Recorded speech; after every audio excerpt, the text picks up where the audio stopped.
এখন রাত্রের সময় ঠিক 3টে, আর আমরা এখনই মাছ ধরে ঘাটে ফিরেছি। আর প্রথম যে কাজ আমাদের, এই মাছগুলো কিন্তু প্রথমে ধুয়ে নিতে হবে আর আস্তে আস্তে তুলতে হবে গাড়িতে। যেই সময়টা কিন্তু বাড়িতে মানুষ আরাম করে ঘুমায়, আমরা কিন্তু সেই টাইমটা নদীতে হাড় ভাঙা কঠোর পরিশ্রম করছি। সারা রাত নোনা জলে ভিজে মাথায় মাছের ক্যারেট নিয়ে গাড়িতে তোলা।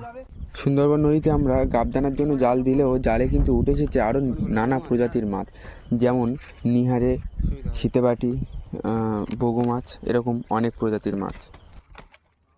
চাকুনে যে মাছগুলো ঢালা হলো এগুলোর দাম একটু বেশি, তাই একটু আলাদা করেই যত্ন নেওয়া হয় এই মাছগুলো।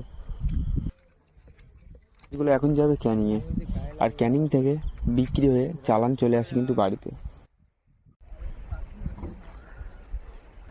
একই সাথে প্রায় 5 থেকে 6 জনের মাছ একটা গাড়িতে যায়।